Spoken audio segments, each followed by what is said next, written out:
I was in Sweden in 2006 when I had the amazing privilege of flying in a Gripen fighter.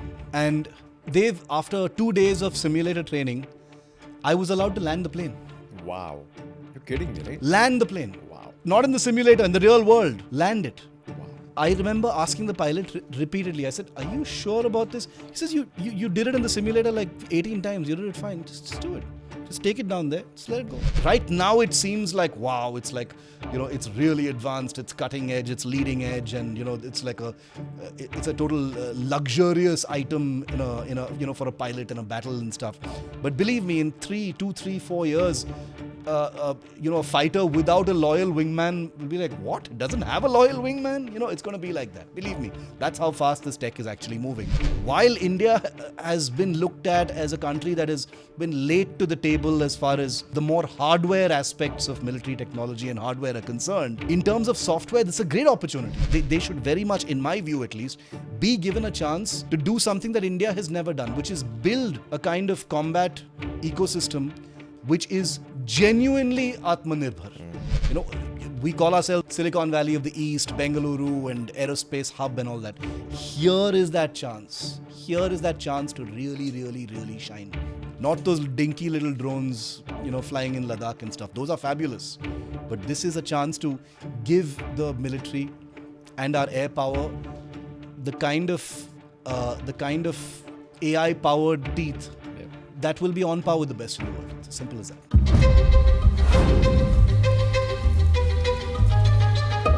Hello and welcome to the 43rd episode of NR Defense.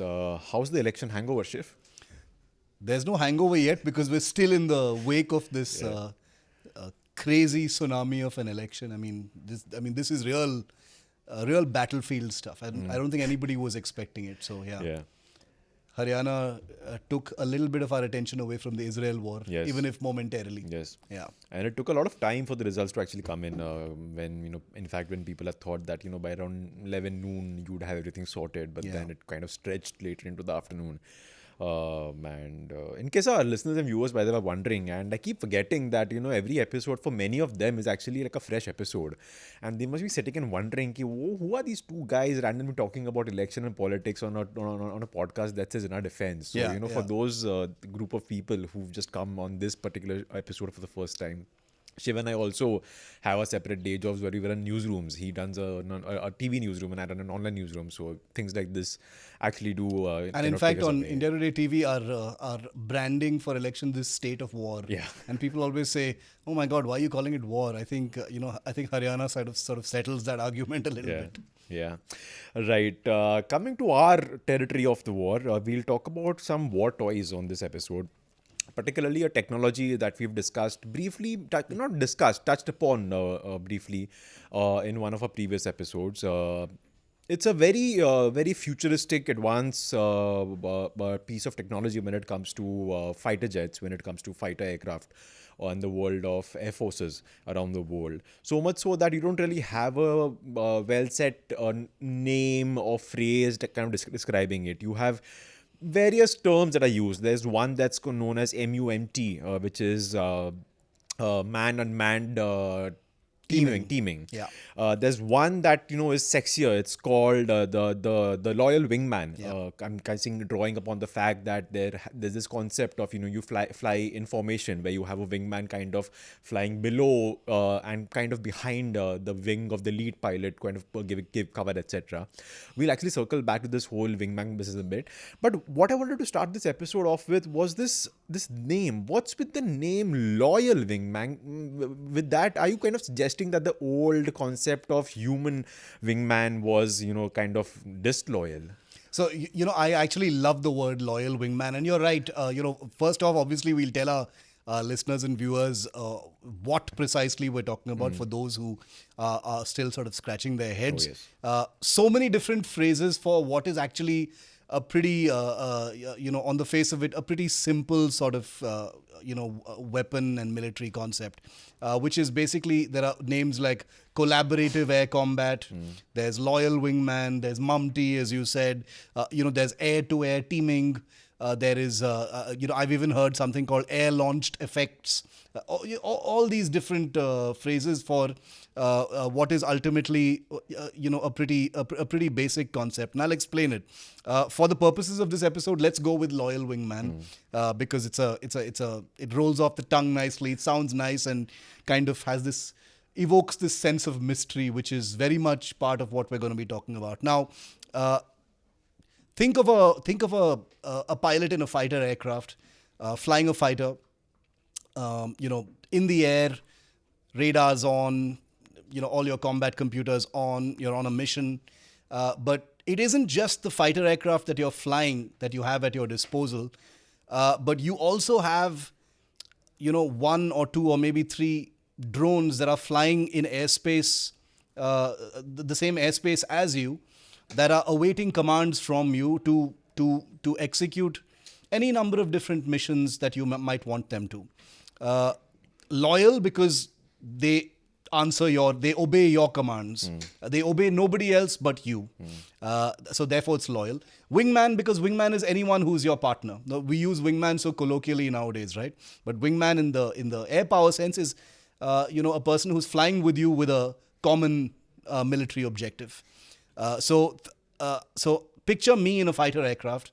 I'm in a fighter aircraft strapped in. I've got missiles on the fighter. I'm fully armed. I've taken off. And in the air, there are a couple of these collaborative air-powered drones, manned, unmanned teaming, loyal wingmen with me. These are drones that I am controlling from the cockpit. I am not just the pilot of my aircraft, but I have, to put it very simply, remote control access to all of these drones that are flying with me. And I can get them or program them or command them to do a variety of different things. I can command them to go and check out a particular area, scout it, take pictures, and beam them back to me while I'm flying in safer airspace. I can ask these drones to go somewhere and conduct an electronic warfare mission. I want to jam somebody's radar somewhere. I'll send this drone because I don't want to expose my aircraft to anybody else's radar, so I will command the drone to go. And all of this sitting in my cockpit. This is not controlled from the ground. I am the mission commander in the cockpit. Drone goes and does a job, and if I want it to come back, it can come back. If it is an armed drone, loyal wingman can be armed as well. I can get it to go and drop weapons somewhere if I want to, because I don't want to risk my aircraft in hostile airspace. If I wanted to conduct a decoy mission, I wanted to kind of fool the enemy into thinking that that's me, send that off in order to absorb enemy fire so that I can execute something else with my actual fighter aircraft. I can get it to be on a suicide mission. There are loyal wingmen or these teaming drones, which are suicide drones, which I can send off. It can fly like an aircraft wherever I want it to, program it, using algorithms, AI, give it some autonomous powers in order to look for a particular kind of target. And when it finds that target, dive out of the sky and destroy it. So I'm painting a kind of simple, broad picture of the many different things that these manned, unmanned combos can actually do. It might sound very simple, but it's hugely complicated because what you're basically doing here is saying that the pilot in a fighter aircraft taking off and going into the air to perform some kind of mission, bombing or airstrike or surveillance or whatever it is, has the power to command, very, very capable robotic unmanned aircraft around him to execute those same missions. Now, people might ask, why? Why do you need drones if your fighter aircraft can do it? The most obvious reason, of course, is so that the human in the machine doesn't need to be risked. That's one. But there are other advantages as well. These drones are of a lower cost, which means that they are essentially expendable because you're sending them into a more, a literally more dangerous kind of mission, sending them into airspace which might be hostile. There may be surface-to-air weapons. There may be all kinds of other, risks to that aircraft. And therefore, instead of risking a human-flown aircraft, wouldn't you rather fly a drone into that aircraft to effect the same kind of thing? So it's very, very simply put, giving pilots of combat aircraft remote controlled mini fighter aircraft to do similar or the same kinds of missions. So you're converting the pilot from a actual fighter, a person who's actually doing the fighting, to a slightly more strategic role of a mission commander. You're sitting in the pilot's seat. I'm sitting in the pilot's seat of a fighter aircraft, and I am no longer doing the fighting. I'm directing the fighting. I'm not flying my fighter into harm's way to do some of those dangerous things. I may well have to do it. That's a different matter, and I still can if I want to, or if the circumstances demand it.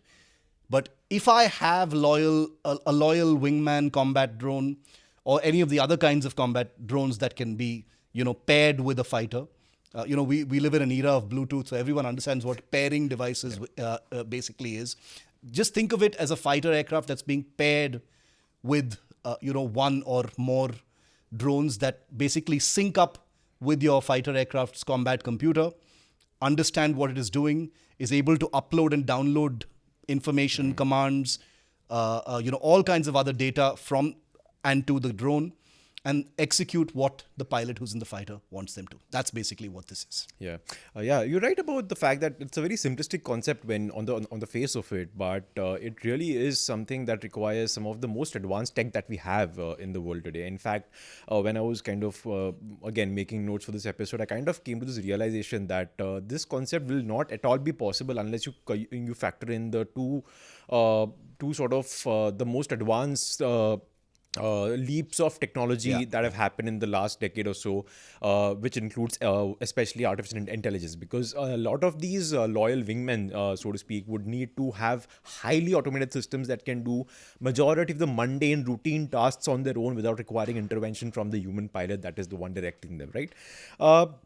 So let's take an overview of what do we have in the world. We will leave India out of this part of the conversation completely because we're going to devote a special part on it entirely on this episode. But we'll also talk about why we are talking about this on this episode in the first place. Is a couple of days ago, the French aviation company Dassault put out a press release saying that the future Rafale fighter jet that will come in, it's called the Rafale 5, if I'm not wrong? F5, yes. F5, sorry, yes. Will have some sort of a UCAV is what they're calling it, an unarmed combat aerial vehicle, which again, you will have to get into this a bit later when you get into the different countries and what they have. I don't know if it's part of the European consortium's FCAS program, which is the Future Combat Aviation System, if I'm not wrong. Anyway, so that was the trigger for this episode. There was a cooler trigger, which is a video that you shared on social media, I think a couple of days ago, maybe yesterday, of a Russian of a Russian Su-57, if I'm not wrong, shooting down a drone that is known as the Okhotnik. Okhotnik B. First of all, very cool video because you could see how the missile was slowly kind of creeping up on the drone, and then suddenly when it was near enough, it just like took another sort of a burst of speed and then kind of slammed into the drone. Not really how people normally picture how missiles work. They just think, you fire it once and that's that same exact speed at which it strikes the target. Anyway, an aside for me. So those are the two recent sort of events that have happened. Sorry, how do you pronounce it? Okhotnik. B is, I think, one of three of these supposed royal wingman type drones that Russia has. So yeah, expanding from these 2 points, what do we have in the world? What I could gather from my research is the US has some sort of program known as the Skyboy, if I'm not wrong. They also have a drone series that is under development known as the Valkyrie series, and they have something that is a mix of, I think, Australian and US development. MQ-28, the MQ-20 Ghostbat, which I think so far from the list what I've read is like the most advanced piece of technology when it comes that fits into this umbrella term of loyal wingmen. So yes, talking about countries like the US, countries within the Europe, countries, country like Russia, Australia, surprisingly, a country that has managed to develop the most advanced piece of technology in this particular technology umbrella. What do these countries have, and what is, like, based on your assessment of what I've said, or maybe you have something else that could be added to the list, which among the global programs for you are like the top notch in terms of the development stage where they're at right now? So to be very clear, I think the Americans are still very much at the cutting edge of this technology, and the results are there for you to see. You mentioned it yourself just now. The beauty of this topic, Dave, actually is that this technology isn't some isn't some mysterious item that's somewhere in the ambiguous future. It's already operational right now. It's being tested. It's being operationally tested as well. The MQ-28 Ghost Bat is a Loyal Wingman unmanned combat aerial vehicle, UCAV, that is already with the Royal Australian Air Force. And the reason for that is that Boeing, which is an American company, Boeing Australia, which is its subsidiary in Australia, developed or rather co-developed this aircraft, this drone, in response to a specific requirement from the Australian Air Force, saying that they want manned-unmanned teaming. They want to give their fighter pilots, loyal wingman drones, for their future combat requirements and capabilities. And Boeing and Australia developed the Ghost Bat, and it looks fabulous. If you look at pictures of the Ghost Bat, when you think of Ghost Bat, and if you look at the pictures, it looks like that. It's a sleek, stealthy looking drone, which will fly in coordination as a wingman with its manned fighter aircraft or crewed fighter aircraft like its F-18s and other fighters, and be available to pilots to do any number of missions. Now, the beauty of a machine like the Ghost Bat, which is the Loyal Wingman drone in this instance, is that it is modular. It has a nose module, which is basically the brain and the heart of the drone, which can be switched. There are different kinds of noses which you can attach that completely convert the drone for different kinds of missions. One particular kind of nose module makes it an electronic warfare a Loyal Wingman. Another kind of nose module could make it something that's capable of maritime surveillance. A different kind could be one of just as a communication linking drone. It can you want it to fly really far away just to act as a data link between your fighter and some other ground controller somewhere else. A different kind of module could make it a weapons deployer, like a strike aircraft, because it can carry weapons. So a targeting sensor in order to actually drop bombs or fire missiles at a target. So it is an incredible machine that is ready right now. I think 8 or 9 have already been built and supplied to the Royal Australian Air Force, which means that it is operational right now. The news piece that you were referring to just now, which is Dassault, which is the company that makes the Rafale, which is in service with the Indian Air Force and will soon be with the Indian Navy, is that they've announced that the Rafale will all companies that make fighter aircraft, they're looking at each other. They're looking at technologies that their competition is developing, and they know what's going on in the world. And manned unmanned teaming, Loyal Wingman drone technology is right now it seems like, wow, it's like it's really advanced, it's cutting edge, it's leading edge, and it's like it's a total luxurious item in a for a pilot in a battle and stuff. But believe me, in 2, 3, 4 years, a fighter without a Loyal Wingman will be like, what? It doesn't have a Loyal Wingman? It's going to be like that. Believe me, that's how fast this tech is actually moving. Now, so you've got the Americans building the Ghost Bat Loyal Wingman drone, and I'm using the word Loyal Wingman for any kind of manned-unmanned teaming right now, because there are different kinds, so we won't go into those specifics. But the Ghost Bat is being built for the Australians right now. The Valkyrie, as you rightly said, is being developed by a company called Kratos, I think, in the United States, as a concept demonstrator for this kind of fighter aircraft drone collaborative air power demonstrator. You've got the Russians who've got a pair of Loyal Wingman drone concepts in the works, including the Okhotnik, which is like a huge drone. When you think of drone and you look at the Okhotnik, it's the size of a fighter aircraft. It's huge. And that fascinating video that's gone viral of a Russian fighter shooting down an Okhotnik, nobody knows for sure yet what happened, but apparently there was some kind of fighter to drone a collaborative flight test happening, and maybe it stopped taking commands and was on its own, and it needed to be brought down, went rogue as it were, and needed to be brought down. We don't know for sure, but that Skynet went live. Yeah, Skynet became self-aware and decided to ditch the fighter and do its own thing. And believe me, we will come to that aspect in just a bit, since you mentioned autonomous and AI. Yeah. That's a very important part. But so basically, the French and in Europe, as we've discussed in a previous episode, there are many competing interests in Europe. You've got the UK, which sort of tends to do its own thing. Then you've got the French, who like to do their own thing. That's one of the reasons why the Eurofighter and the Rafale went their different ways. You remember we discussed this Yes. In a previous episode.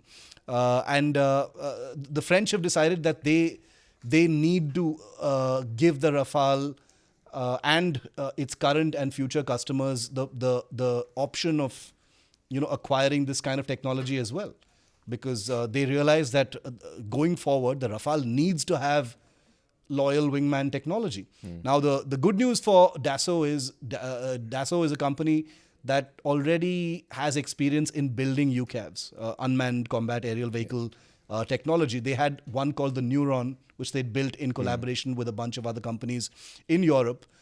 So now they've decided that they're going to use some of that technology to build a loyal wingman, fighter drone concept that will be available sometime 8, 9, 10 years from now.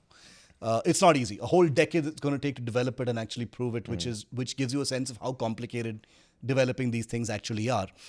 So you've got the French who are going to do this.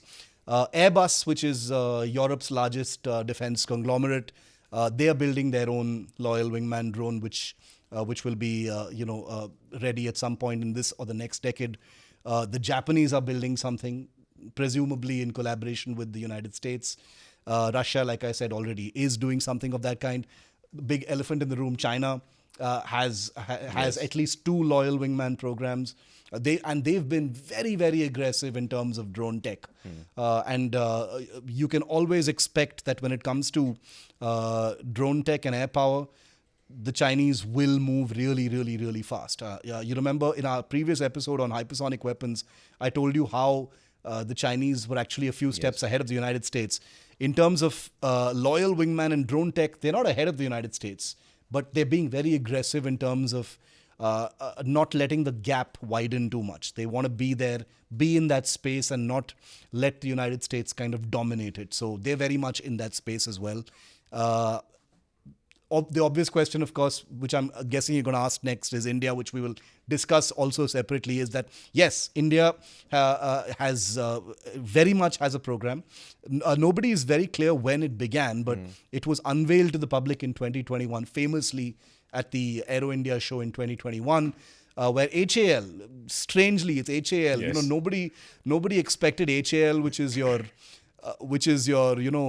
in many ways seen as your sort of thaka hua sarkari company, happy with its government contracts, with no real inclination towards innovation. It surprised everyone by unveiling this entire, a combat air teaming system called CATS, HAL CATS, which involves the mothership, the center of this entire system. When we talk about weapons, we always think about it in terms of platforms, but weapons are actually systems. They're like systems within systems. So the Indian combat air teaming system called CATS is basically comprised of several different elements. Right at the center of it is a fighter aircraft, obviously, a piloted fighter aircraft. In this case, it'll be the Tejas, because that's the fighter that we have on hand. But around it, there will be a family of different kinds of drones, which will perform different kinds of roles. There's one called, I think, the CATS Warrior, which is going to be like the Ghost Bat, similar to the Ghost Bat in terms of, or the Valkyrie in terms of what it can do. It's a stealthy, loyal wingman drone capable of conducting, surveillance, scouting, electronic warfare, attack, all kinds of different roles, and flies in coordination and under the command of the pilot in the Tejas.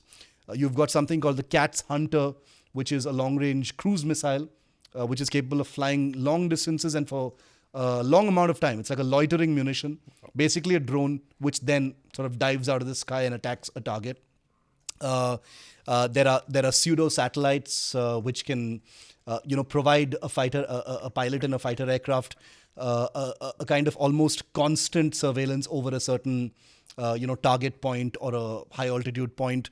These are being built by startup companies, in collaboration with HAL. There's a fabulous company called New Space, which is which was founded by ex Air Force persons who are doing amazing cutting edge hardware and software work in the field of drones and specifically in this field of getting crewed fighter aircraft to command drones to do all kinds of magical military things. So that's the kind of global picture right now. Everyone wants a piece of it. Those who've got the resources to do it, because as you can imagine, it's a massively expensive business. Yes. Because they've the challenge is not the hardware. The hardware is the easy part, because everyone knows how to build an aircraft. Most people know how to build a reasonably high performance drone. I mean, I'm talking about the powerful countries of the world that are experienced in building aircraft. Everyone knows how to put some of these things in the air. The technology is available to make them reasonably long endurance. Stealth technology is available to all the big powers of the world. The real secret sauce is the other computers, Yes. the electronics, the sensors, the AI, the algorithms. Because when I answered your first question and told you about how the pilot in the fighter aircraft becomes a kind of mission commander where he's giving commands to that drone, it's not like he's remote controlling the drone through its entire mission. That's Yes. not what it is at all. You're basically, to put it very simply, giving these drones specific criteria or specific action points or specific things to look out for, and then sending them off and basically putting them into the hands of their own autonomous computers.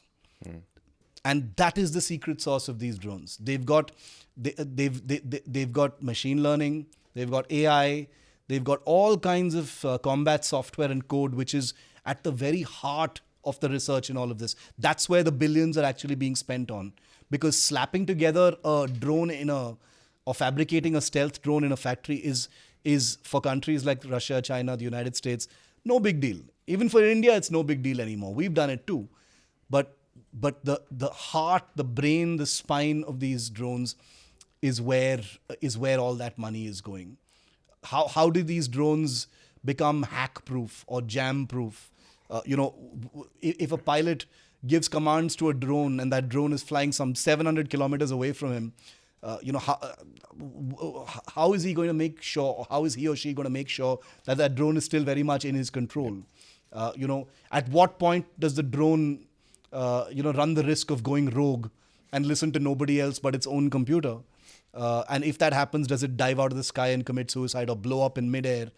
There are all these different questions. There are questions of ethics. There are many philosophical questions, like you said. Skynet has become self-aware. There are all these questions to do with these things as well. Some of these things have been explored in movies as well. But the tech is really about how intelligent, how autonomous, how self-sufficient these drones can be, and how obedient and accurate these drones can be in carrying out what the human wants them to do. Because remember, in all of these systems, the only point of override is the human pilot. Yeah. The human pilot can override any command, can override what the drone may be trying to do, can cancel commands that have been issued previously. But once those commands are given, if there is no override, that drone's going to basically try its damnedest best, like a robotic aircraft, to do what it's asked you to do. An example of a mission could be, okay, head in that direction. I'm boiling it down to its most simple, so I don't want anyone to laugh at this, but head southeast for 250 kilometers. There's a look for a house. You're going to see just rolling hills of green and brown. But we are told that there's a house with a yellow roof somewhere over there. in this vicinity. It should match this kind of description, and you give it a picture that you have and once you see this picture, send me back what you see, and once I give you a command, drop your bomb on it. Something like that. Yeah. You know, I'm saying that these are the kinds of things. For that drone to take a long time to go over there, send that picture back, the pilot looks at that picture and says, that's exactly what we're looking at. Pilot may want to cross-verify with the ground. He can do that too. He or she can do that too. And then that kind of mission is executed. I've given an example of a very, very simple kind of mission, but not all missions are going and dropping bombs. Most missions are mundane, like surveillance, picking up electronic signals, just taking pictures, filming video of a site, whatever it is. So that's where these things come very much in handy. And all big powers in the world are either developing them or want them. Yeah, I think, have found a better way of asking you to describe sort of how exactly this would look in the real world, Yeah. and how exactly sort of futuristic it is in terms of the idea behind it, right? What you said towards the end is actually one of the points I wanted to focus on this episode, and kind of link it to a subject we end up going to very, very often on In Our Defense. And this is a subject that we love, indigenous development, making your own equipment, making your own technology, and usually we use that sort of to bash someone or the other. But I don't think we want to do that on this episode. What I wanted to understand from you is that when it comes to something like this, how crucial is it then to have your technologies powering everything? Think of the example of Apple. Once you are in its ecosystem, once you have an iPhone and you, let's say, want to buy a laptop, you could do with a Windows laptop, but having a MacBook is going to be much, much, much better and easier when it comes to connecting with your phone, right? And then perhaps you want a tablet and so on and so forth. In fact, Apple has been criticized a lot in the world for purposefully developing this sort of ecosystem that forces customers to stay within it, Slaves, etc. Apple etc. slaves. Yeah. Don't want to get in that debate, obviously. But I just thought of that example when you talk of AI, because you have companies like Apple building something precisely that for people like you and me. We are not fighter pilots. We are just normal lay people over here living our normal lives. But you are using AI to help you navigate. You are using AI to play your favorite song whenever you want to. You're doing it from your phone at times, from the stereo system of your car, from the speaker in your home, etc. And all of this is connected together, right? And this concept kind of made me think of that system. Like, so you have, let's say, your phone as the mothership, so to speak, right? Which is completely in your control and you are the pilot. And then you have all these various paraphernalia that you kind of control through your phone, giving them commands, and then they do their own thing with their own algorithms. Then obviously the second thing that struck me was, then you obviously cannot do sort of a plug and play mode with whatever aircraft you have. For example, let's say you develop this CAT system of the various drones that will sort of pair with an aircraft. That probably won't happen with the Rafale fighter jet, I'm guessing, because they will have their own complications communicating with each other. I'm not sure if I'm right, but you're kind of getting where I'm coming from. Yeah. Which is, I think, why that concept picture that was shown had Tejas quite, in the center, bang in the center of this whole entire system. So, so circling back, if we are talking about something like this, how important is it for India to completely solely focus on developing each and every piece of technology that's linked to it on its own, whether it's the communications, whether it's the jamming systems, or whether it's even the software, the AI software that will end up controlling something like this? So look, in an ideal world, theoretically, obviously the best case scenario for this kind of technology, and we've talked about this before, is if that is everything that you're developing is completely yours. You hold the IP, you have the source code. Your developers have built the software, and the drones are being made right here. The combat computers, the links, the data links, all the all the electronics of it are basically yours. That's in an ideal world. But the only problem here is getting to that ideal world is going to be a bit of a bumpy journey. I'll speak in the Indian context, because why should we care about anybody else's context for the purposes of this podcast? So you've got HAL, Hindustan Aeronautics Limited, that's developing the CAT system. The CAT system, involves the mothership, which is the Tejas fighter, which is already operational. Improved versions of it are coming up very soon. And the Tejas mothership will control, theoretically in the future, a family of different kinds of, manned, unmanned teaming system drones, like the CATS Hunter, etc., etc. Now, problem is, the Tejas is not the only fighter in our inventory. We've got other fighters, all of which are foreign fighters. Yes. Okay. Now, sorry for using the word theoretically so often, but theoretically, the HAL built Loyal Wingman and other drones should be compatible with any fighter, because ultimately getting any two pieces of technology to work boils down to whether you can get them to understand each other electronically. Build a protocol handshake, which is a few hundred or thousand lines of code, depending on how complicated that is. But no two pieces of weapons can be incompatible. It's just a question of whether, IP, the countries are okay with it, etc., etc. So theoretically, if you're asking whether Indian, combat drones can plug and play with other fighter aircraft, theoretically, yes. In the real world, it probably won't happen. We don't know whether it will happen. So let's just put that aside for a moment. The problem is, let me not be dark and say the problem is. The reality is, India has a lot of other different kinds of fighter aircraft. So let's assume for a moment that India's combat air teaming system drones like the Hunter and the Warrior, etc., which HAL is building, can't be paired, can't be connected to other fighters. You've got a whole bunch of Rafales. You've got more coming in. You've got Dassault, which has now announced that it's going to be developing this drone partnership for its Rafales going into the future. You've got a whole bunch of Russian fighters as well, which theoretically can work with an Indian combat air teaming drone system, or if the Russians want to be Russians, they might force you to use their teamed drone systems. I don't know if that's going to happen, but I'm just saying that these are all the very many different kinds of things. Are there countries that will sell you or give you this kind of technology? The Ghostbat example that we began this episode with is a great example of the United States giving Australia that technology.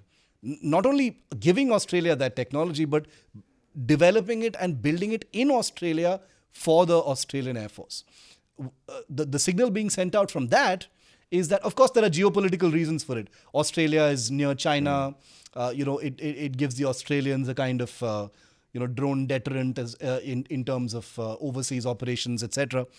There are all those geopolitical pulls and pressures as far as which countries get what technology from the United States. But Australia is a member of the Quad, just like India is, just like Japan is. So it stands to reason that, considering all the other different kinds of technology that we're getting from the United States, including the Sea Guardian drones, which we discussed a couple of episodes ago, if theoretically, if India wanted a Ghostbat kind of drone system, it could get it from the United States. It's not on the table, but I'm just saying that if India were to say, hey, listen, this looks really good, could we check something like this out? Now, that's not happening because India is developing its own. And the reason for that is, I think India recognizes from the start that, look, we are an infotech powerhouse. We've got this new ecosystem of AI and drone tech and combat software professionals that we would be a fool to ignore. If these young guys and these small companies spread between Hyderabad and Bengaluru are able to give us cutting edge technology that we would otherwise spend billions on from other countries, why shouldn't we do it right here?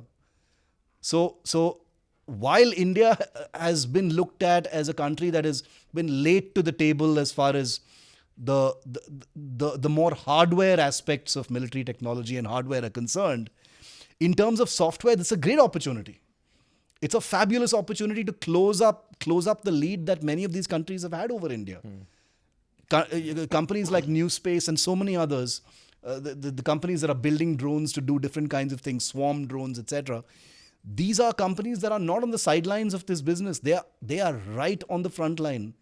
They are doing technology on par or comparable or slightly less comparable to what the United States and China and the others are doing.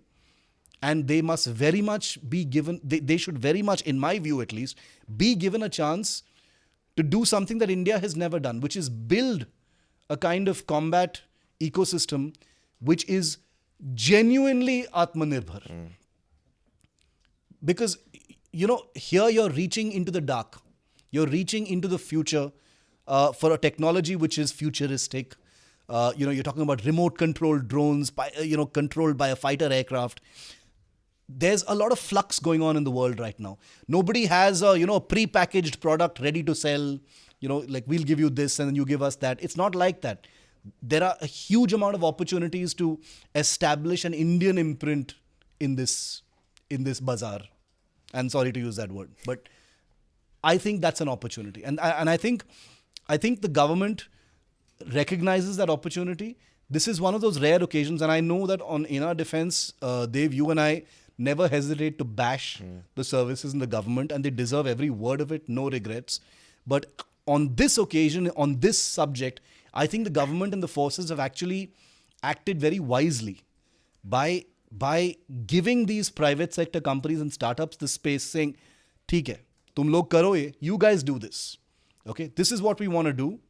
HAL will be involved, Air Force will be involved, but you guys take care of the cutting edge and you develop that technology in such a way that 10 years from now, the entire software core of this collaborative air teaming system concept is entirely ours. We are not going to have to look abroad for, the data link is from somewhere else.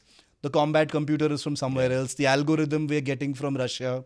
The electronic warfare modules are from somewhere else. The combat computer, we have to take some help from the Americans under the Defense Trade and Technology Initiative. There are all these different things because we are a country that has our diplomatic tentacles going in every different direction. It's a good thing, but it's also not a great thing. Therefore, I think in this particular area, which is crucial to future warfare, India has acted very unusually, which is to say, we will only look within. Yep. Because here is an opportunity for us to be on par with the best with just our guys doing the work. We don't have to look abroad. We don't have to ask anybody. This is not an aircraft. This is not an aircraft engine and all those other painful subjects which we've discussed threadbare on in our defense, Dev. This is an area where India is actually a dada, software. We call ourselves as, the Silicon Valley of the East, Bengaluru and aerospace hub and all that. Here is that chance. Here is that chance to really, really, really shine. Not those dinky little drones, flying in Ladakh and stuff. Those are fabulous. But this is a chance to give the military and our air power the kind of AI-powered teeth that will be on par with the best in the world. It's as simple as that. Right. I think you and I have agreed on this point several times in the past that when it comes to the current sort of drone startup situation, the current software capabilities that India has, that's one of those aspects of the Indian defense world that the two of us are really optimistic about. Where I think we really can sort of outshine the rest of the world. And it also sort of reminds me of our, the guided missile program, which we kind of touched upon once briefly, where it almost was sort of clockwork with everything that went almost according to plan. Obviously, over there, you had this one problem that no country in the world would share that kind of tech with you because that is basically tech that you're using to launch nuclear missiles. So no one's going to want to give you that. But, with the fact that you had such amazing scientists who were able to develop that sort of, that ground for you from where you could then take off and then develop your Agnis and Prithvis, etc., etc. I think this is that moment for India when it comes to drone warfare and, like you've said, using the use of autonomous systems, AI in the world of defense. Right. We'll focus briefly a bit more also right now on the how real actually is the HAL's CAT system, but after a quick break. Now, supposing I have fatty liver, what can doctors do for me? Well, how do you know you have fatty liver? Somebody has The, told, all the tests have it. Liver function test is there in every package now. but liver function test will not tell you. It Only doesn't? about 20% of the people with grade 2 or 3 fatty liver would have raised or deranged blood test. Oh, I thought the blood test tells you. Oh, no way.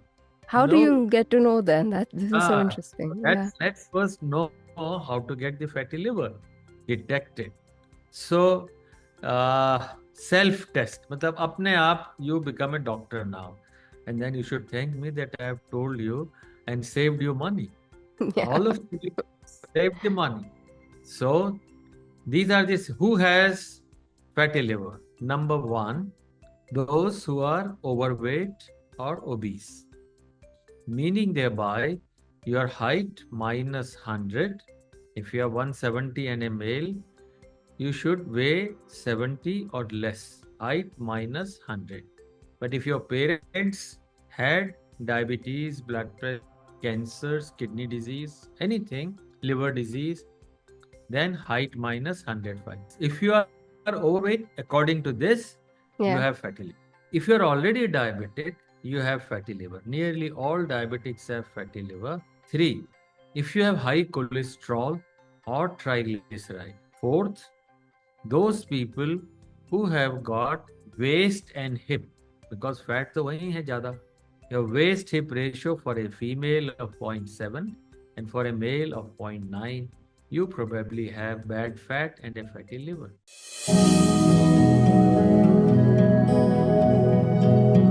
Welcome back. Shiv and I have been discussing, loyal living men, the MUM-T system, man unmanned teaming, etc., etc.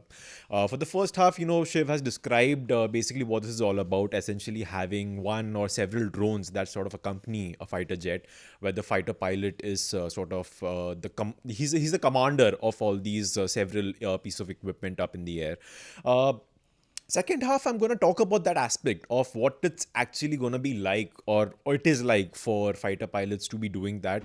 But before that, I just want to close on a previous point, which was about the Indian system that is kind of currently under development that was displayed in 2021-2022 by the HAL at an air show. The CAT system, Combat Air Teaming System. So yeah, you spoke about that also before the break, talking about the various elements that would be part of the system. I want to understand how real is this system? Is it still at a concept level? I mean, back then when it was displayed, was it still at a concept level, or it's been 3 years since then? So what all advancements have happened since then? But more crucially, or rather more curiously for me, like you mentioned that the Australian Air Force made a requirement to somebody. It was Boeing who sort of picked it up to make an equipment like this. How did the CAT system take birth? Was it the HAL saying, hey, no, what, let other log bhi kar rahe, hum log bhi kuch try karte apna? Or was it the Air Force that wanted something like this and kind of, told them, can you build us something? Yeah. So how did it take birth, and then where it is right now, and what's the future for it? So there's no official Indian Air Force requirement yet for it. But HAL and the Indian Air Force obviously talk very, very closely. They collaborate in terms of future requirements. So even though there isn't an on paper kind of request or requirement for this kind of technology, I'm sure this flowed from the Indian Air Force because the Indian Air Force is going to be the biggest customer, obviously, of the Tejas. The only customer so far, but the biggest customer ultimately, I'm guessing, of the Tejas. And therefore, it stands to reason that HAL decided to do this project internally using its own funds in anticipation of a future order. It's as simple as that. HAL is a company that enjoys the Indian Air Force as its biggest customer.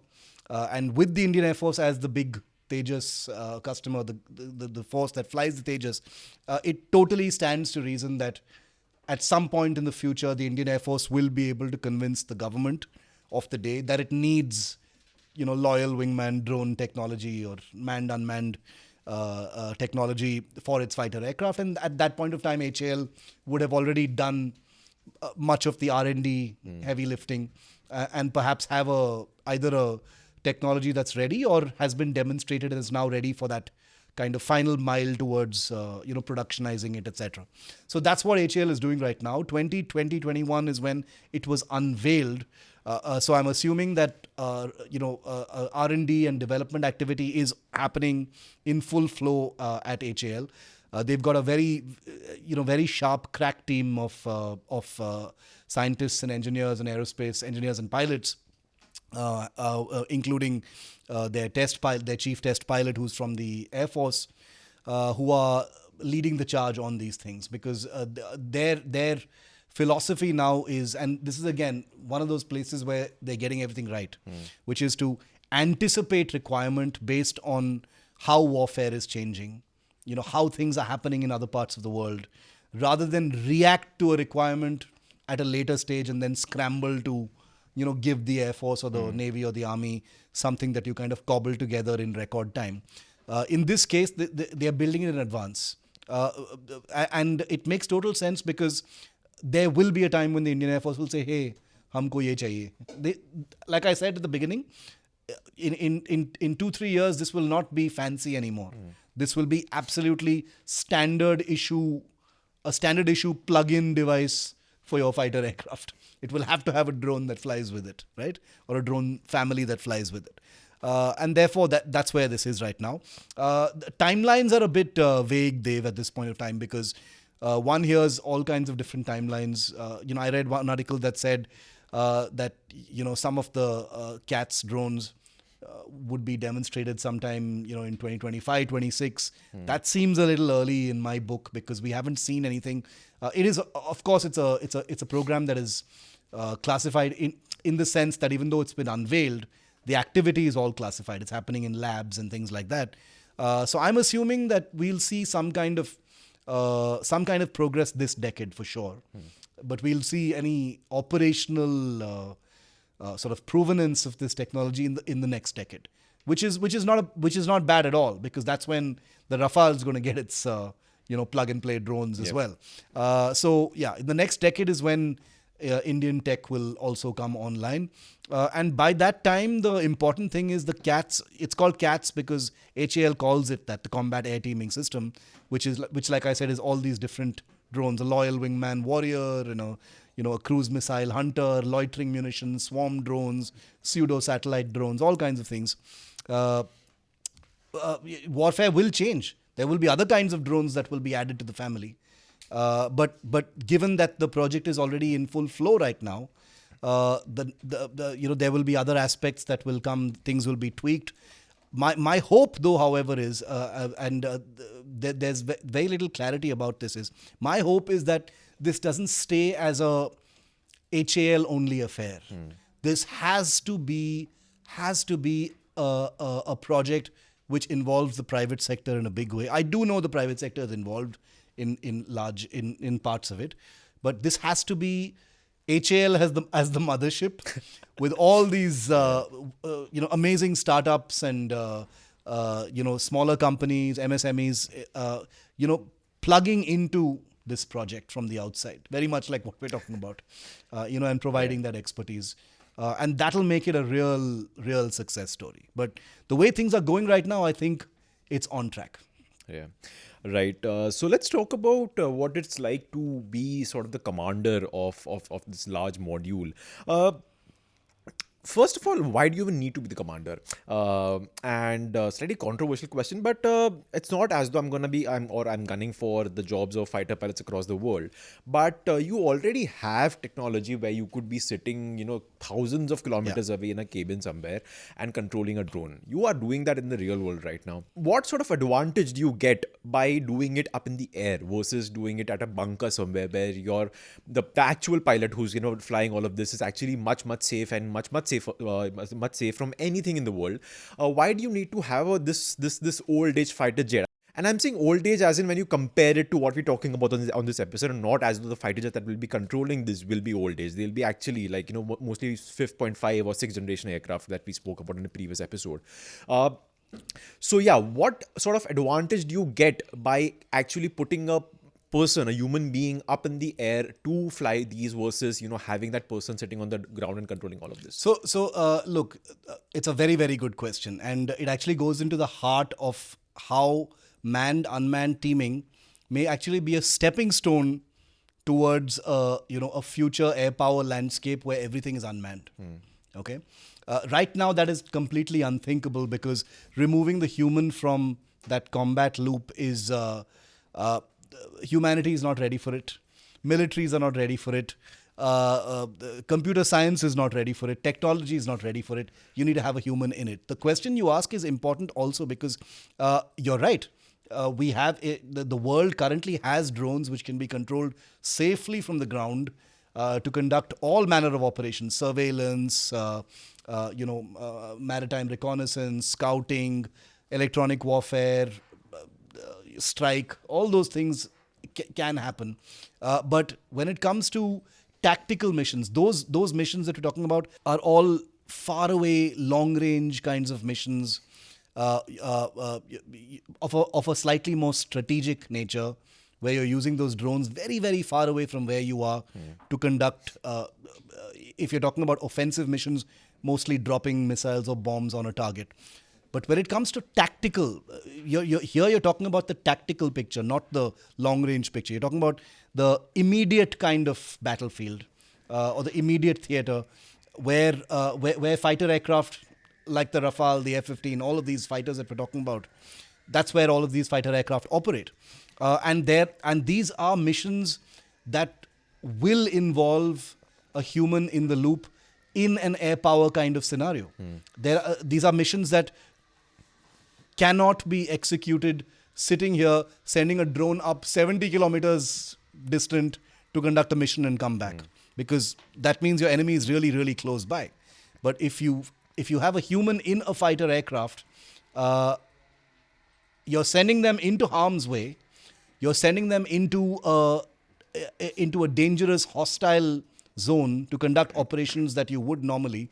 But you're basically now giving that human pilot these extra appendages in the form of drones to be able to do those things. And no matter which way you look at it, in that tactical, near kind of hostility picture, having a human in the air, looking at that picture, being able to be in a position to jump into the fight themselves if necessary, is absolutely indispensable. It's not the same thing remote controlling those drones from the ground. Also remember that drones, at least for the moment, drones don't have an air-to-air capability. Yes. They can't fight off other aircraft. If I'm a pilot in a fighter aircraft, I have air-to-air missiles that can engage with enemy fighter aircraft or other combat aircraft that are looking at me and threaten me or my drones. So me being a pilot in that scenario is crucial. But I'm really the reason why your question is really crucial is because most people see manned unmanned teaming, loyal wingman drones as a stepping stone. There will be an inevitable future. Maybe it may be 50, 60 years from now. Who knows? Where combat aircraft will all be uncrewed. Where the controller will be sitting in a AI-powered kind of spherical dome with everything projected in real time and controlling the whole damn thing. But until then, a human in the fight is absolutely necessary. The United States, at the time that we're recording this episode, the United States Navy has released requirements for a 6th generation fighter. So the United States, which is the big daddy of air power, the country that is justifiably seen as the absolute vanguard when it comes to air power technology, drones, etc. The country who you would think would be the first to leap onto the opportunity to make the next fighter aircraft an unmanned fighter aircraft. Their 6th generation fighter is going to be a piloted fighter. Okay? Yeah. It's going to be a piloted fighter, which is not to say it's going to be just another fighter. It's going to be insanely advanced. It's going to have technology that hasn't even been invented yet, right? But these plug-and-play drones, these air-launched effects, and I love air-launched effects as a phrase to describe these different kinds of plug-and-play drone technologies, is going to be standard issue. Like I said, it's not going to be fancy. It's not going to be so like, wow, that fighter has these drones flying with it. It's going to be absolutely standard. Every fighter will have to have them. Right. Right. So as an extension of that point then, and one of the last points on this episode, the near future, you're always going to have a human being in the pilot, a man or a woman in the fighter jet controlling all these drones. Doesn't that then increase the workload significantly for that fighter pilot, or is it that I am thinking of that particular fighter pilot's job description entirely as how I have so far imagined fighter piloting, and maybe a lot of those tasks also will be automated to a certain extent, or maybe won't be required to a certain extent? Because the way I see it, and perhaps that will make my question a bit clearer, the way I see it is currently if you're sending a fighter pilot up in the air, that person also has to like look for threats. That person has to monitor the radar. That person has to look at his fuel tank, or her fuel tank. That person has to look at various different gauges and dials on their cockpit. I've never been inside once. I could not describe it much better. But the way I see it is, I'm driving a car. I have to manage my brake, my clutch if I have a manual car, my accelerator, manage my steering, look at the rear view mirrors, side view mirrors, etc. Manage the wipers when there's rain coming in, the headlight level. There's settings in my car to have different headlight levels for different piece of luggage in your boot. So stuff like that, right? And then you add something else. I have to manage that it's outside my car, and I have to manage that thing's control and see where it is going, or give it sort of mission directions. Yeah. That's where I'm coming from, all right? So again, maybe it's a very simplistic understanding of what that fighter pilot would be doing, but then you're getting what I'm coming from. So I do. What do you understand? So very again an important question, because the way we've described it, people probably think, man, if I'm sitting in a pilot cockpit and I have to do all these things, which means I have to manage all these things, and my workload increases, and I'm going to be very stressed out. Let's answer it in three points. Point number one, in modern fighter aircraft, Dave, modern fighter aircraft like the Rafale, like even the new Tejases and all that, there's not much flying to do. These are aircraft that are built with very, very advanced flight control computers, which will do all of the flying. They don't put any of the flying workload on the pilot. Apart from landing an aircraft, literally, apart from landing an aircraft, virtually no other function of a flight profile of a fighter aircraft requires a human pilot to do very much. Because flight control computers, given a few instructions, programmed to a reasonable extent, will do what you want them to do. So unless a pilot wants to fly it in a certain way, which they do, and I'm not saying that they don't have work. Of course they have work. There's not much to do in terms of flying, and this is by design, because the entire point of modernizing fighters to the extent that pilots are hardly flying is that military planners want pilots to be war fighters, not pilots. They don't want you to be a driver. They want you to be a guy who's launching weapons and knowing what to bomb, and finding targets, and deciding what to do with those drones that are paired with your aircraft and things like that. So don't think of piloting as workload. Modern fighters cockpits are like iPads. Panoramic cockpits of modern fighters look like 3 iPads in front of you, or even one large iPad. Touchscreen surfaces, programmed in such a way that the pilot is not bombarded with information of all different systems.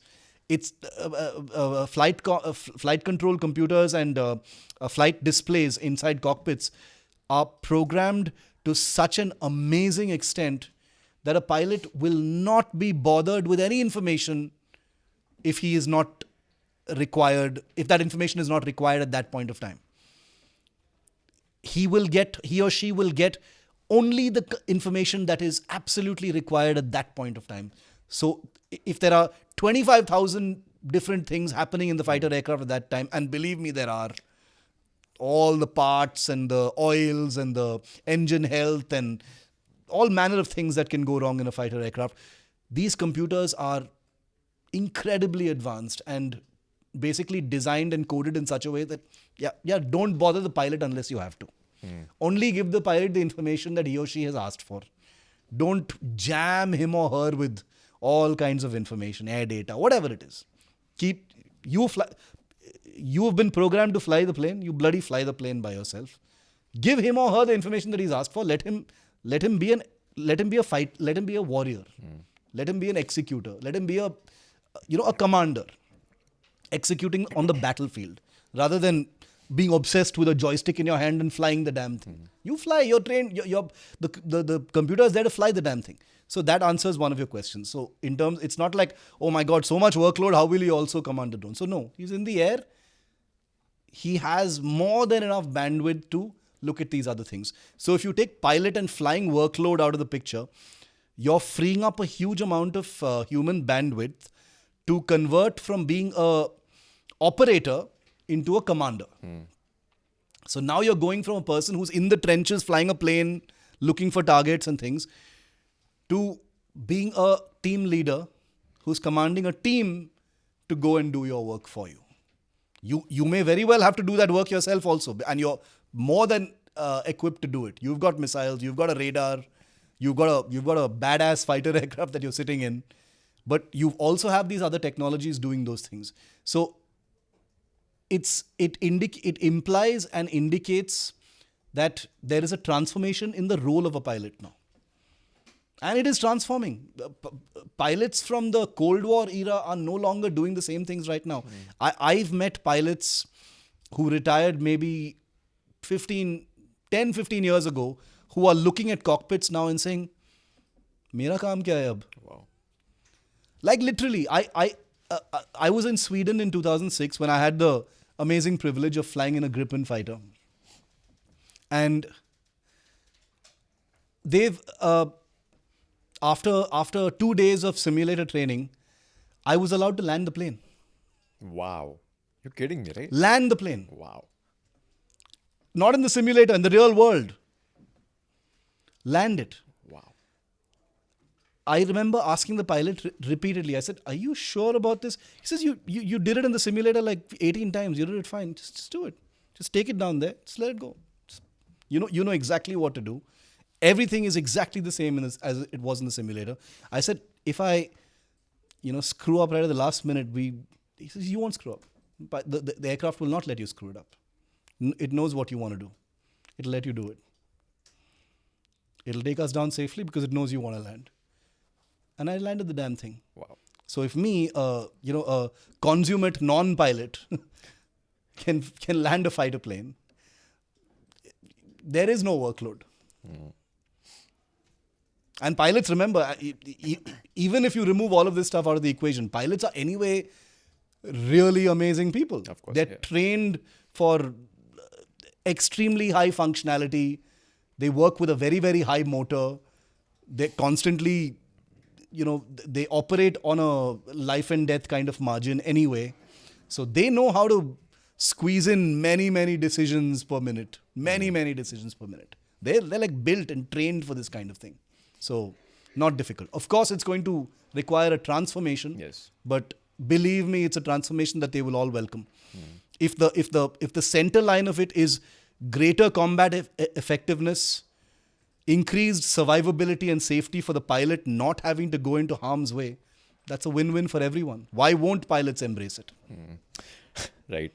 I think that's a lovely way to end this whole discussion. And to our listeners and viewers, I'm sorry we could not touch upon that part about, talking about the threat of AI and Skynet going live. Because, in fact, Shiv, when we say that we'll discuss this at a later point in this episode, and we don't, people actually say that in the comments that, you forgot to talk about that. But the reason is we're running out of time. And I think apart from the whole the mistakes surrounding it actually requires some serious conversation, serious talk. So perhaps we'll devote another episode entirely to that. So we'll end this discussion here. But one last sort of nugget, like we do at times on our episodes, to do with the topic of wingman. I don't know about you, but I think like most people knew or found out about this term through one of our favorite movies, Top Gun, where I think that's when I first realized, okay, there's a concept called wingman and what do they do up in the air, etc., stuff like that. So the way they showed in the movie of how you have Maverick and Iceman and they have this fun banter and this very big rivalry at times as well. Does that also happen in real life, and not just the fun banter part of it? Also the part where they showed that sometimes sort of ego battles between two pilots, one of whom is a wingman of yours, could actually lead to some sort of a crisis up in the air. Does that actually happen? So, well, nobody should say anything about Top Gun because Top Gun is responsible for entire generations of people wanting to become fighter pilots and naval pilots. So I'm not going to sit here and say, Top Gun got this wrong or got that right. Okay. Yeah, Top Gun is beyond reproach, very much like Border in one of Yes. our episodes. But the good news is it's totally true. Fighter pilots are aggressive by nature individuals who are trained who are trained to be on the front foot and aggressive and have a kind of killer instinct. So fighter pilots might be jovial, nice, calm people, but in terms of their training, they are hard as nails. People with a very strong aggressive instinct for combat. So ego battles, that kind of thing, one-upmanship, it's totally there. It happens in exercises. It's in a friendly way, but competitive spirit is 100% there. Crew room banter, who's better, who scored more kills. I've seen it. It's real. It's totally real. And that's actually part of the... we like to think of it as a part of the romance of fighter flying, but it's very much part of the culture of fighter flying as well, because there is something competitive of being the best, or doing something better than the other person, or showing the other another squadron or another group that you guys did it better, or in any number of ways during training or squadron games and war games and military drills and things like that. So those things very much happen. Wingmen are real. I mean, it isn't always that fighters fly. There are partners of that kind. The concept of a wingman is a very American concept, but it's there in every air force. There are missions where two fighters or more than two fighters will fly. There are circumstances where two pilots in a squadron will be very close because they've flown many missions together. Definitely real. Yeah, right. Great, then. I think we'll end the episode there. Thanks, Shiv. As always, great insights, amazing look into this world of what future fighter piloting will look like. Not just maybe a couple of decades from now, but maybe even longer than that, as we discussed on the second half of this episode. Thanks as always to our producer Anna Priyadarshini, and thanks to all our viewers and listeners, and also thank you for commenting like you have been. Thank you for sending in your comments, and please continue doing so, because that, one, motivates us, and second, also gives us ideas to talk about on this episode. That's it for this week's Defense Dose. For more, tune in next week. Till then, stay safe and don't cross any boundaries of the passport. Bye bye.